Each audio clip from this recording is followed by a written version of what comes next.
Hello friends, काल आपण cyclic quadrilateral theorem prove केलं होतं इन्स्क्राइब्ड अँगल थेरमचा यूज करून. म्हणजे तिथे एक तुम्हाला एक क्वेश्चन विचारलं होतं लेट्स थिंक म्हणून. म्हणजे त्या बाबतीत मला प्रॉपर आन्सर तुमच्याकडून मिळालेलं नाही. परत तो एकदा परत एकदा तुमच्यासमोर ठेवतो. कदाचित काल क्वेश्चन काय होतं तुमच्या लक्षात आलं नसेल एक्झॅक्टली, कारण प्रश्न समजणे खूप महत्त्वाचं आहे. जेव्हा तुम्हाला प्रश्न समजतो मग तेव्हा तुम्ही निम्मं सोल्युशन झालं असं आपण म्हणू शकतो. जेव्हा प्रश्नच व्यवस्थित समजलेलं नसेल मग सोल्युशनच्या बाबतीत अडचणी हे निश्चितच येणार आहे, लक्षात घ्या. म्हणून तो क्वेश्चन परत एकदा तुम्हाला क्वेश्चन समजवण्याचा प्रयत्न करतो.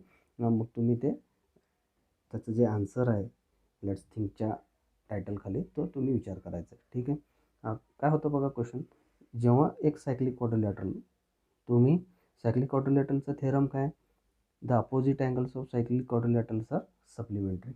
मग ह्याच्यामध्ये जेव्हा तुम्ही या सायक्लिक क्वाड्रिलॅटरलचे कोणताही अपोजिट पेअरचा तुम्ही सप्लिमेंटरी प्रूव्ह करता ABCD. सपोज ह्याचं जेव्हा तुम्ही प्रूफसाठी जाता तेव्हा फर्स्ट वन तुम्ही प्रूव्ह केला, समजा angle A plus angle C is equal to 180 degree, हे तुम्ही प्रूव्ह केला. This is the equation 1. मग आपण खाली काय लिहिलं होतं, सिमिलरली वी कॅन प्रूव्ह, ठीक आहे. Similarly we can prove angle B plus angle D, the sum of these two is also 180 degree, hence proved. या पद्धतीनं आपण त्याचं एंड केलेला होता. हे दोन्हीचा सम 180 डिग्री आपण कसं प्रूव्ह केलं होतं, इन्स्क्राइब्ड अँगल थेरमनं, लक्षात घ्या. त्याच थेरमचा वापर करून हे दोन्ही आपण प्रूव्ह करू शकतो, असा याचा अर्थ. सिमिलरली याचा अर्थ इथं सिमिलरलीच्या ऐवजी जर असं पण लिहू शकतो का बघा, आणखीन एका वेनं आपण याचा विचार करू शकतो. समजा A plus C is equal to 180 degree असेल, देअर फोर अँगल, मी डायरेक्टली जर असं लिहिलं, therefore angle B plus D is 180 degree. मग ह्याला जर मी इक्वेशन सेकंड म्हणलं तर ह्याचा जो रिझन आहे हे रिझन तुम्ही विचार करायचा आहे, तो डिफरंट वे झाला. इथं मी सिमिलरली म्हटलं नाही. The sum of A plus C is equal to 180 degree. Therefore, angle B plus angle D is equal to 180 degree. ठीक आहे. मग हे लिहिण्यामागचं जे कारण आहे ते कारण तुम्ही विचार करायचं आहे, तोच लेट्स थिंकमध्ये अपेक्षित आहे, लक्षात घ्या. आज विचार करा आणि याचं रिझन मला सेंड करा, ठीक आहे. आता नेक्स्ट आपण डिस्कशन करू कॉन्व्हर्स ऑफ सायक्लिक क्वाड्रिलॅटरल, ठीक आहे. आता सायक्लिक क्वाड्रिलॅटरल थेरमचं कॉन्व्हर्स काय असणार आहे, मग तुम्हाला पहिल्यांदा सायक्लिक क्वाड्रिलॅटरल थेरम जर लक्षात असेल तर त्याचा कॉन्व्हर्स लक्षात येईल, हे की नाही. इथं मी त्याचा कॉन्व्हर्स लिहितो बघा. If the opposite angles of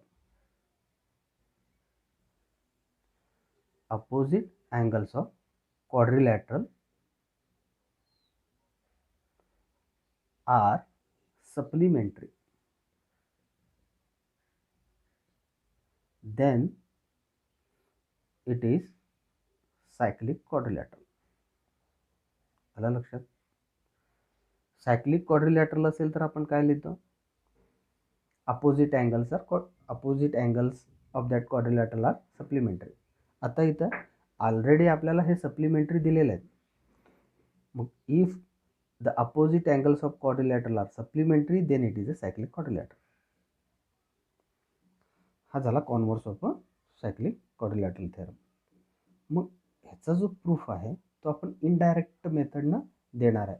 तो तुम्हाला विचार करा म्हणून सांगितलेलं आहे, तुम्हाला लिहा म्हणून टेक्स्टबुकमध्ये दिलेलं आहे. पण इथं मी ते डिस्कशनसाठी घेतो, कारण जे इनडायरेक्ट मेथड आहे त्याच्यावरचे जे प्रूफ असतात ते फारच थोडं येतात तुम्हाला टेक्स्टबुकमध्ये, म्हणून हे मी इथं डिस्कशनसाठी घेतो. काय म्हणतो लक्षात येतं, याचा जो प्रूफ आहे तो इनडायरेक्ट मेथडनं आपण लिहिणार आहे. फर्स्ट जेव्हा जेव्हा हा प्रॉपर्टी आपण प्रूव्ह करायला जातो तेव्हा फर्स्ट आपण फिगर ड्रॉ करणार. Read this statement carefully. Opposite angles of a quadrilateral are supplementary, that means quadrilateral is given and its opposite angles are supplementary of each other. मग इथे एक क्वाड्रिलॅटरल तुम्ही ड्रॉ करणार आहे, ओके. मग त्या क्वाड्रिलॅटरलचे अपोजिट अँगल्स सप्लिमेंटरी आहेत असं आपण लिहिणार आहे. This is the given quadrilateral ABCD. In which the sum of A and C is 180 degree. Same mark आहेत म्हणून कॉन्ग्रुएंट समजू नका, मी मार्किंग करणार नाही. ठीक आहे. ठीक आहे. याचे ए आणि सीचं सम 180 डिग्री, बी आणि डीचं सम पण किती आहे 180 degree. This one is a given. जे फिगरमध्ये दिसते तेच गिवनमध्ये लिहू. इन क्वाड्रिलॅटरल ABCD हा सायक्लिक क्वाड्रिलॅटरल नाही. अजून सायक्लिक क्वाड्रिलॅटरल आपण प्रूव्ह करणार. लक्षात घ्या. दिलं आहे का opposite angles of this quadrilateral are supplemented. Therefore in this quadrilateral angle A plus angle C हा opposite pair. The sum of this two is 180 degree and angle B plus angle D is equal to 180 degree. This is the given. To prove. काय prove करायचं आहे ना. This quadrilateral ABCD is a cyclic quadrilateral. हे आपल्याला prove करायचं. Okay. मग proof. आता indirect proof कसा असता बघा. जे आपल्याला प्रूव्ह करायचं आहे. This one is a cyclic quadrilateral. मग इनडायरेक्ट प्रूफमध्ये first we need to consider this given quadrilateral is a not a cyclic quadrilateral. Indirect proof कसा असतो. This quadrilateral is a not a cyclic quadrilateral. बघा. First quadrilateral ABCD is not a cyclic quadrilateral.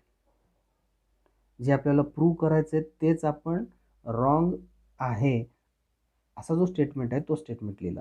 Quadrilateral ABCD is not a cyclic quadrilateral.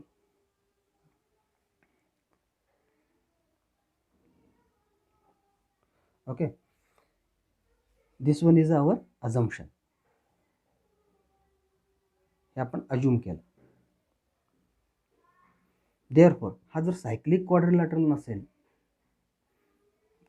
then the sum of these A and C it is not equal to 180 degree. Agree आहे ना तुम्ही. हे जर आपण अझम्पशनमध्ये ह्याला जर मी cyclic quadrilateral नाही असं जर कन्सिडर केलं तर definitely the sum of angle A and angle C which are opposite to each other it is not equal to 180 degree. तसंच तुम्ही B प्लस डीचं पण लिहू शकता. सायक्लिक क्वाड्रिलॅटरल नाही म्हणून ह्या दोन्हीचा सम पण 180 डिग्री नाही असं लिहू शकतो. But in given the sum of these two is a 180 degree. हे तर आपल्याला दिलेलं आहे 180 डिग्री आहे. पण इथं आपलं अझम्पशन प्रकारे आपल्याला काय म्हणू लागले ते 180 डिग्री नाही. याचाच अर्थ our assumption is wrong. Therefore from this we can write our assumption is wrong. मग assumption wrong आहे. Therefore quadrilateral ABCD is a cyclic quadrilateral. आपण अझम्पशन केलं होतं की तो नाही, ते चुकीचं आहे. म्हणजे बरोबर काय तर quadrilateral ABCD is a cyclic quadrilateral. Okay. In this way we can prove this one is a cyclic quadrilateral. ह्याला म्हणतो आपण इनडायरेक्ट मेथड. एकदम सिम्पल आहे. हे लक्षात. आतापर्यंत जे आपण डिस्कशन केलेलं आहे सायक्लिक क्वाड्रिलॅटरल थेरम आणि converse of cyclic quadrilateral theorem ह्या बेसवरती एक तुम्हाला इथे एक सिम्पल ॲक्टिव्हिटी दिलेलं आहे. In this activity 5 quadrilaterals are given and some information about those quadrilaterals are shown. Okay. मग त्याच्यावरून you have to classify. Here is the question. You have to classify these into cyclic quadrilateral. Okay. दोन ग्रुपमध्ये तुम्हाला classification करायचं. One is a cyclic quadrilateral आणि second group is a not a cyclic quadrilateral. ठीक आहे. Simple activity आहे. Activity complete करा आणि सेंड करा. थँक्यू.